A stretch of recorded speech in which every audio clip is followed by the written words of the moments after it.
அனைவருக்கும் வணக்கம். இன்னைக்கு நம்ம பதிவில் ஒரு சிறிய கதையை பற்றி பார்க்கலாம்.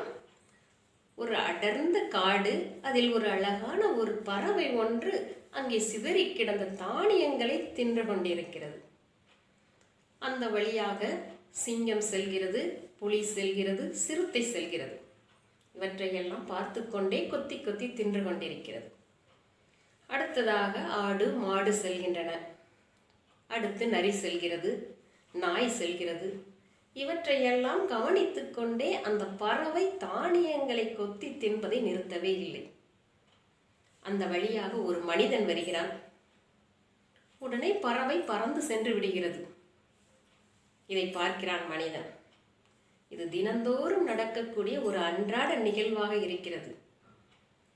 அன்று அந்த மனிதன் வருகிறான், பறவையிடம் கேட்கிறான், எல்லா விலங்குகளும் சென்று கொண்டே இருக்கிறது, ஆனால் நீ அவற்றையெல்லாம் கவனித்துக் கொண்டு உன் இரையை விடாமல் கொத்தி கொத்தி தின்று கொண்டிருக்கிறாய். ஆனால் நான் வந்தவுடன் பறந்து சென்று விடுகிறாயே, என்ன காரணம் என்று கேட்கிறான் மனிதன். உடனே அந்த பறவை சொல்கிறது, அவையெல்லாம் விலங்குகள். சிங்கம், புலி, சிறுத்தை மற்றவற்றை கொன்று திங்கும் இயல்புடையது. ஆடு மாடு மற்றவற்றை முட்டும் குணம் கொண்டது. நாய் பிறரை கடிக்கும் தன்மை கொண்டது. நரியோ பிறரை ஏமாற்றும் தன்மை கொண்டது. ஆனால் நீயோ மனிதன். நீ எந்த நேரத்தில் எப்பொழுது உன் குணத்தை மாற்றிக்கொள்வாய் என்பது எனக்கு தெரியாது.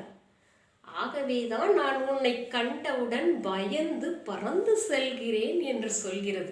ஆகவே மனிதர்களே, நாம் வாழ நினைப்பது போல் மற்ற உயிர்களும் வாழ வேண்டும் என்று எண்ணுங்கள். உயிர்களிடத்தில் அன்பு காட்டுங்கள், நல்ல குணம் பெறுங்கள். நன்றி.